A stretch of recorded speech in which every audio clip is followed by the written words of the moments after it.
Hello everyone, I hope you're doing well. I am going to show you how I put a coat of resin on a canvas painting. And it may take one coat of resin, it may take two, we will find out. But right now I am using painter's tape to tape off the back edges of the canvas. This is just a standard blue, pretty sure it's a generic brand, nothing special. But you want the tape to go as close to the edge as possible because the resin is going to kind of drip over from the top and down the sides. And the further away from the edge you put your tape, the more drips of resin are going to harden on the canvas itself. So you do want to tape it off, but you want there to be like a tiny little bit of space of canvas on the back, but not a whole lot. All right, and I just use regular standard size push pins.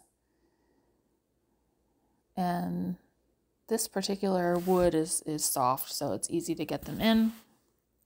If you prefer to use stands over push pins or something similar, that's fine, but that is definitely not my preference, just from experience.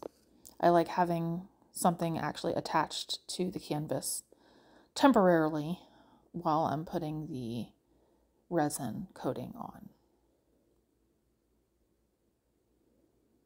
I may be getting one more push pin for the center wood piece. So I have put countless coats of resin on various canvases. And I will say that the brand of resin does make a difference. Yep, there's that extra push pin there in the middle. And I haven't bought the most expensive resin on the market. I bought mid-grade to cheap, and you definitely pay for what you get. So it's important to make sure that your canvas is level. And there's two factors here. One, actually three factors. One, you can see my canvas is a little bit warped, like it's not perfectly flat. Two, the placement of your push pins, the depth of your push pins. So you can always just adjust the depth of your push pins by a couple of millimeters. And also the levelness of your table. Okay, this canvas has not been cleaned. It just has been drying for several weeks. It's also very hot. It's summertime, so I know I didn't need to give it like a full 4 weeks, but it's probably been 2 to 3 weeks for sure. And because I did use silicone oil in the paint, this is cornstarch. And the cornstarch is going to soak up any oil that is left in the paint. Now you can tell my canvas is kind of tipping back and forth as I push on it, and I'm aware of that as I'm doing this. As long as it's level once I get the resin on, that's what matters the most. So it's important that you use a brush or something like that to push the cornstarch down into the crevices of the canvas and the paint. So notice I go over this several times and I'm really trying to get in there and push it around.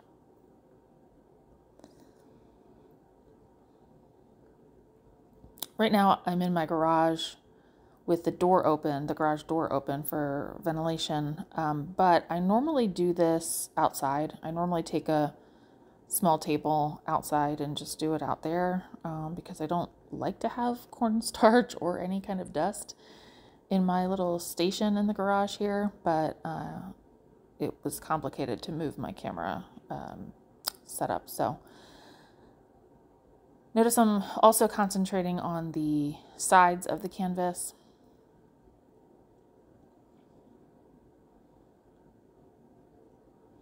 You could choose to let this sit for a little while.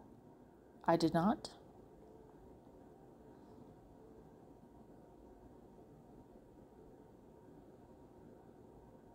I prefer to use cornstarch because it does work quickly. All right, so I did take it outside just to dust it off, and then now I'm dusting off my station inside my garage.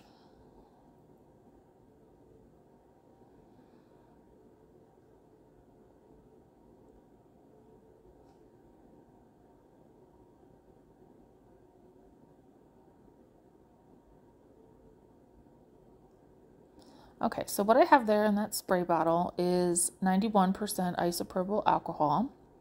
And so I'm giving it a good spritz, and I am using a paper towel to clean it off this first time because the paper towel is very absorbent and it will get any remaining dust or cornstarch that's left. So now I'm just cleaning it off, and then I am going to clean it off a second time with gloves on. Okay, checking the levelness now.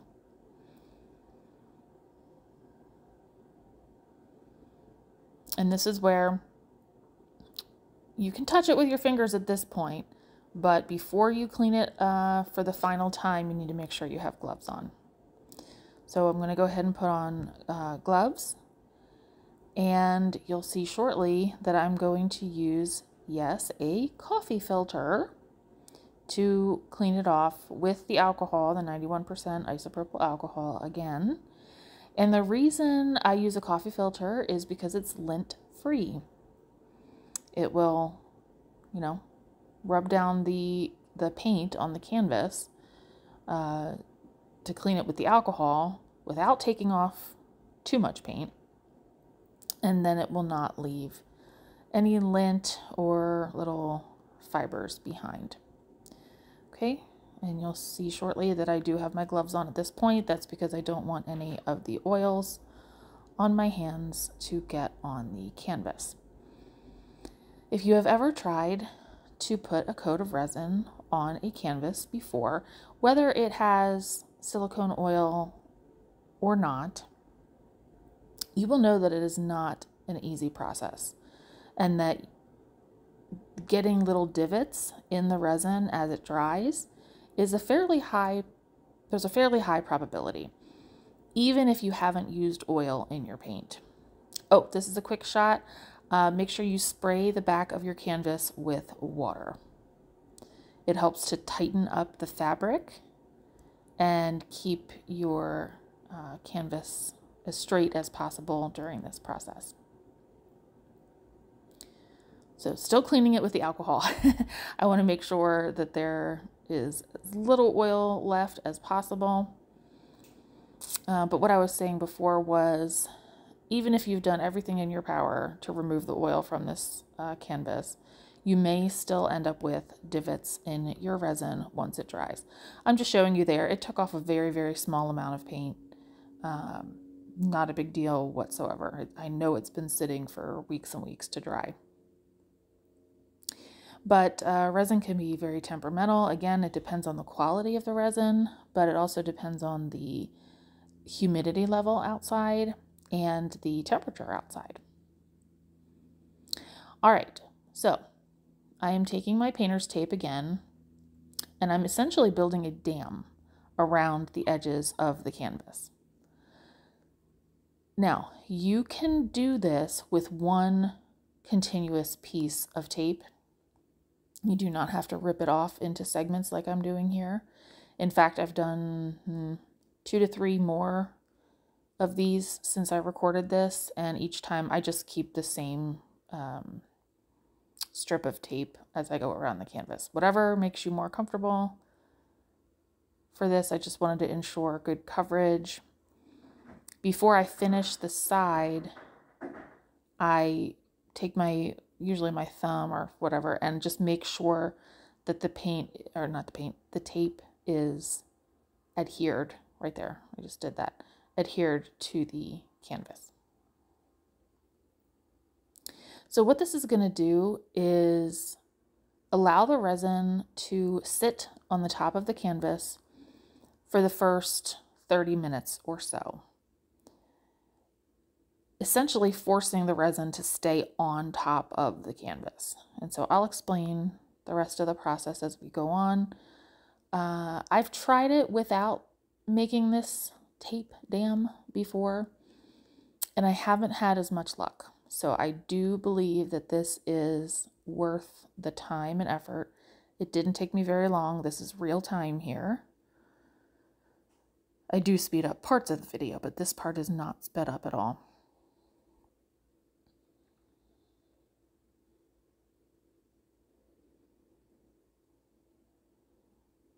Okay, so once you have your tape, oh, and you do not tuck it underneath the canvas at all. All right, that's the kind of epoxy I'm using, the Let's Resin. All right, lots of things here. So because my canvas size is a 16-inch by 20-inch canvas, you do the math, and you know what? I'll link the website that I use for determining the amount of resin that you need. I'll put that in the description box.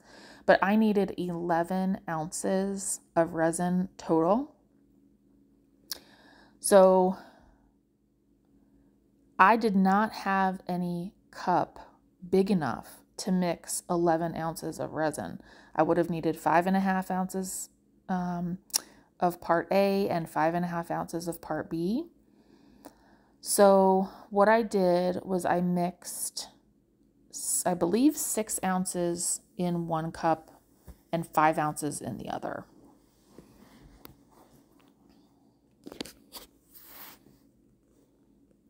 Don't quote me on that, but what I ended up doing was just I had to mix my resin in 2 separate cups. So I had to put part A in 2 cups and part B in 2 cups. I know that this is not a best practice because you're supposed to mix your resin all in the same container. However, this was the best that I could do with what I had. And once I completely mix both of these cups of resin, yeah, I tried to like double fist it there and it just wasn't working out. So it's best, I sped this part up for sure. It's best for me if I pick it up, stir it. As I'm stirring, I am scraping the sides, the bottom. I'm also scraping off the wood stick. But essentially you're stirring until you no longer see streaks in the resin. Yes, it can get tiring.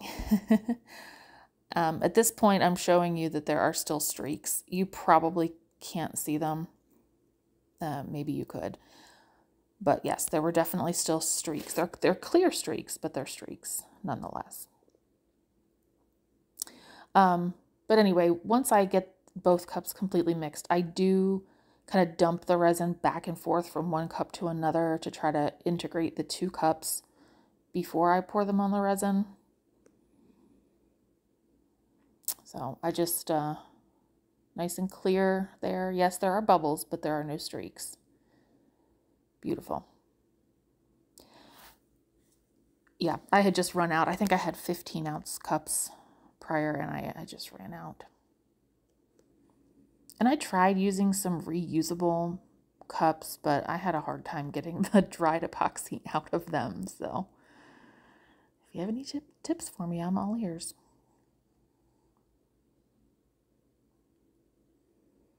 Nice and beautifully clear.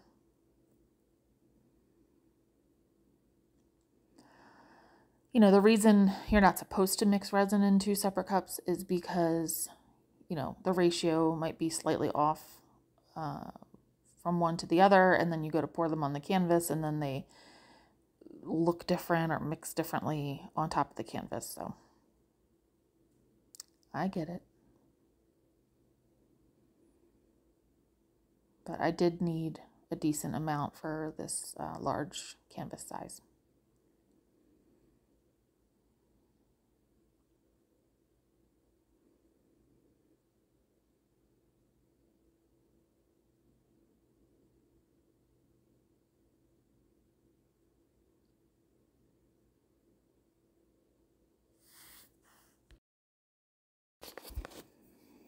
So I sprayed my gloves with the isopropyl alcohol and then cleaned them off with a coffee filter. That was just because I had gotten some resin on my gloves while I was mixing, and I wanted to start this particular step with clean gloves. Because again, if you, let's say you have like some random part A or some random part B on your glove, and then you go to put your hand in the resin, which I'm going to do shortly, that could create streaking in your finished product, and you don't want that. So I'm just letting the resin drain out of the cups. Not for long, it's not super duper thick.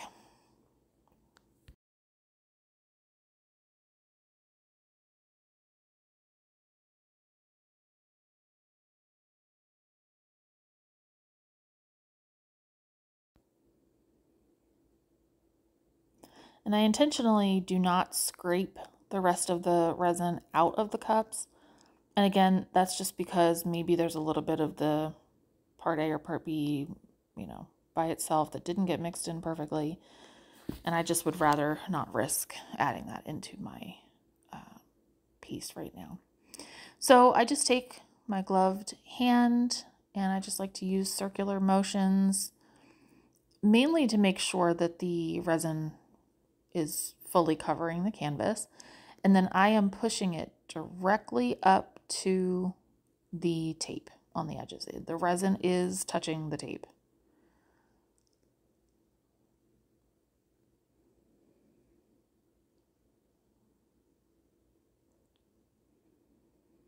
And I do like kind of spreading out my fingers and kind of combing through the resin. That again helps to make sure it's fully mixed and level. But most resins, if not all resins, are self-leveling. So I wouldn't worry too much about this. I could have picked up my canvas and kind of tilted it to get the resin, all to each edge. There's really no correct way to do this as long as the whole entire the whole entire canvas is covered right up to the edge. And I do think it's worth, though, getting your kind of hand in there because you really want to make sure the resin is touching. If you've done this before, you know that sometimes resin literally repels from parts of the canvas.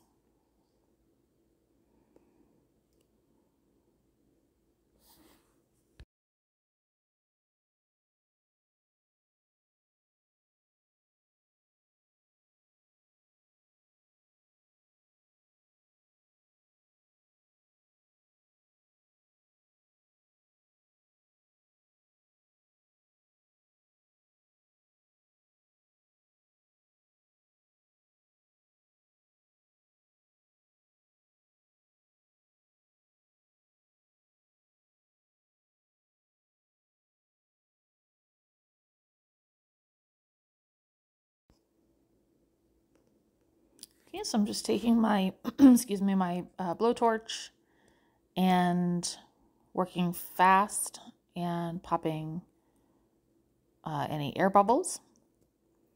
Try not to catch your tape on fire or your resin. That's why you just got to keep it moving.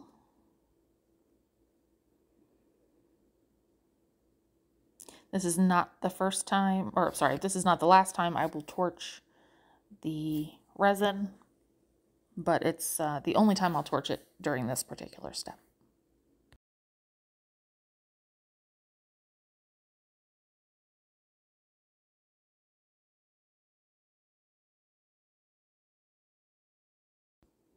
Okay, so I cover my piece with a food net and let it sit for, it should be 30 minutes. I waited too long. So I ended up getting sidetracked and I think I waited closer to an hour. I don't recommend it, especially if it's warm outside like it was for me. It wasn't the end of the world, but the resin had definitely started to harden more than I would have liked. So I'm just setting my net to the side, and very shortly I am going to remove the tape using gloved hands.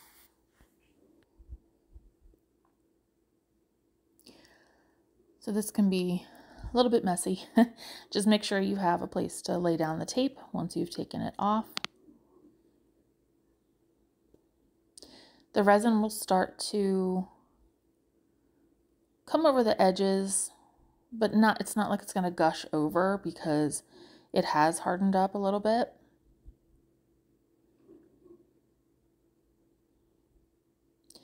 But you definitely want to have something underneath your canvas on the table at this point. You want a tablecloth, or I'm just using like a white giant roll of freezer paper. I just keep rolling it out. All right, and then still got your gloves on. You are going to, that's my cat in the background if you can hear him. He's got allergies. You're going to smooth out any parts that have imperfections. For some reason, I decided to smooth out the whole thing, but you may not need to do this. So just do what feels best to you for your piece. But I really just wanted to ensure that it was going to stick. And here's where you can tell I waited too long. It was really, really sticky. But nevertheless, it did still self-level. I hit the torch on it, and it wasn't the end of the world. But anyway, you'll smooth out any imperfections. You will take your hands and run them along the edges and sides of the canvas. I haven't done that quite yet, but I'm getting there. You will also pay attention to the corners and just make sure everything is fully covered.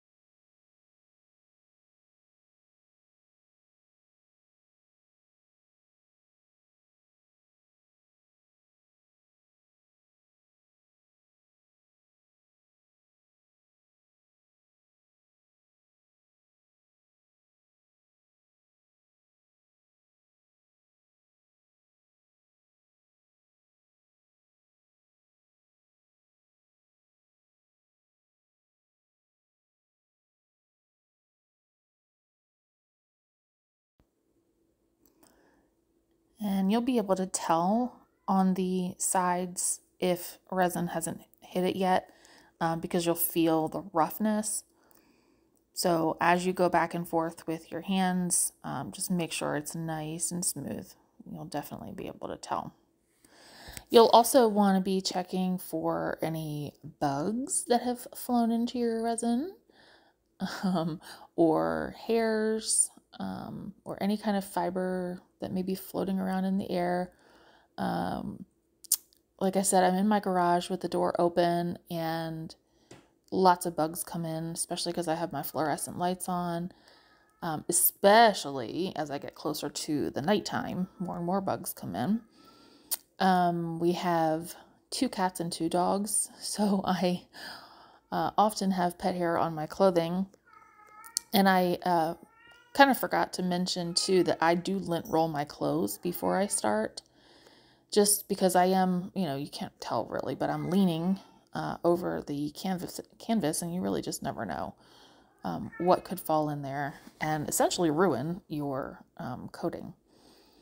So at this stage, I am also examining for anything that may have fallen in the resin, and I keep tweezers handy that I use only for this purpose of fishing out anything that doesn't belong. You will also want to make sure you examine the canvas from all angles. And what I mean by that is get down at eye level to the canvas. Either move your body and get down at eye level, or lift up the canvas and bring it to eye level, because you sometimes will find things that you never would have found from looking at it straight from the top. It can be shocking sometimes. All right, so I am torching again. This will reheat the resin and get it to level back out, and also pop any air bubbles that you may have reintroduced when you went to re-smooth the resin.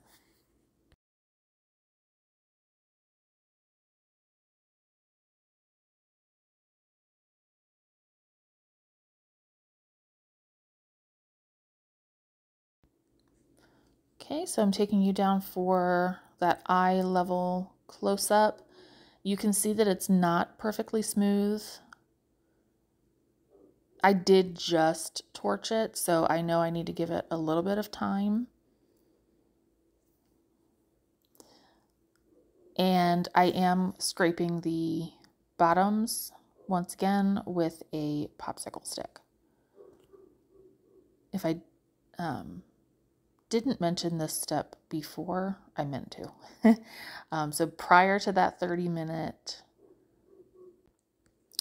All right, and you want to make sure to scrape the bottom of your canvas. The resin will try to drip down, even though it has thickened up. And so you want to scrape it along all of those edges, and then go ahead and recover it with a net. And you're going to check on it again in about 15 to 30 minutes, and then make any adjustments before it fully cures. So just giving it another good torch to try to get it to level back out.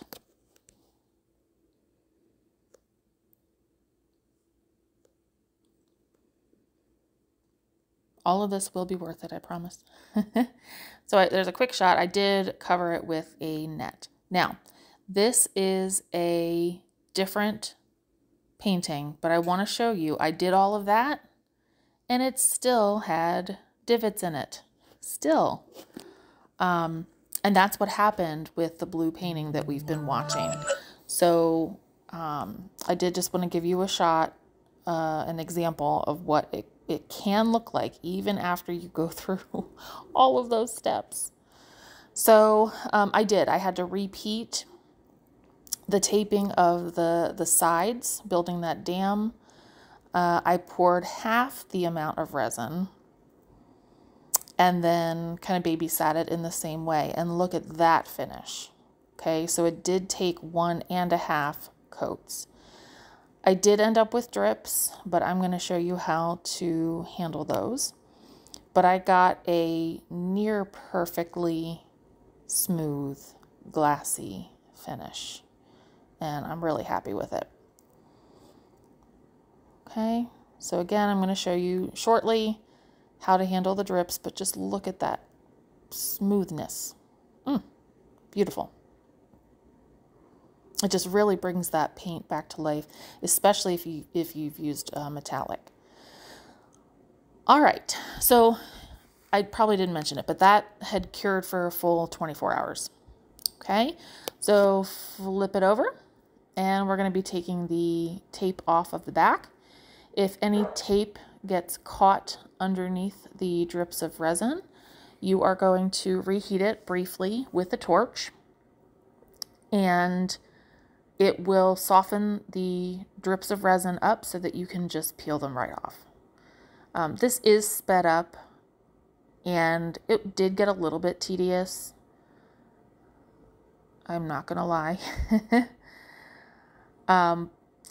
If I were selling this, I probably would have done a more careful job of removing the tape, but I knew that I'm not selling this, and no one is going to know or even care if there's a little bit of painter's tape left on the back. That's exactly what's going to be up against the wall. So it's not going to do any harm whatsoever.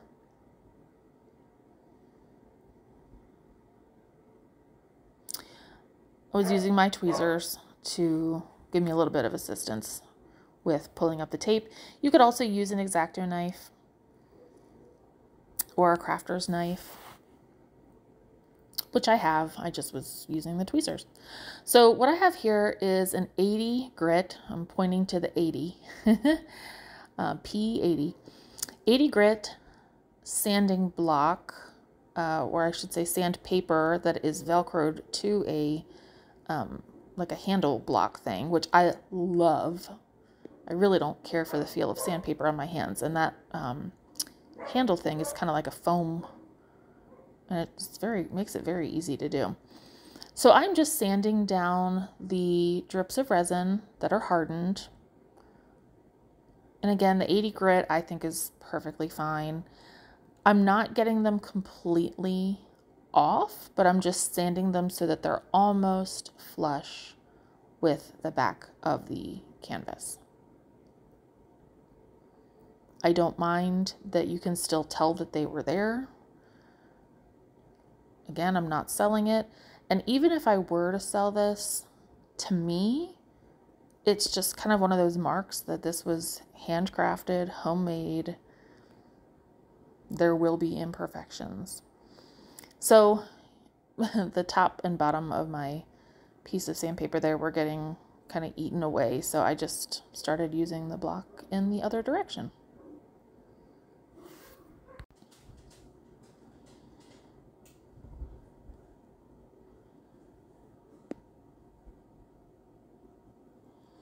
And I guess you could use a sanding tool, power sanding tool, but I don't find it necessary and I don't own one.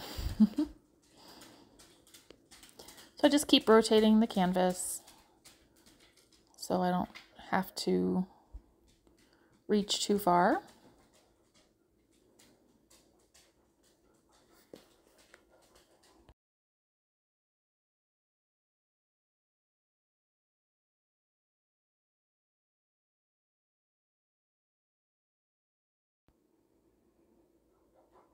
And that's really all it takes. So I'm going to, oh, and normally I do this outside also. Normally I do not do this in my garage with the door open even. I just take it outside, and that way all the dust particles are outside. And then I recommend using a like a paintbrush to kind of brush off the dust from the back. And then you're going to want to spray it down with either some alcohol or Windex. And then at this point you can wipe it down with a paper towel and just get it nice and dust free and shiny. So here's an outdoor shot. I just wanted to show you how smooth it was. Isn't that just beautiful? In my opinion, better than any varnish can do. And here's a recap of the steps. And feel free to take screenshots of these and use them, alter them however you need to. And I just love it. I've done this multiple times and will continue to use this process for as long as I can. Thank you for watching. Have a great day. Bye-bye.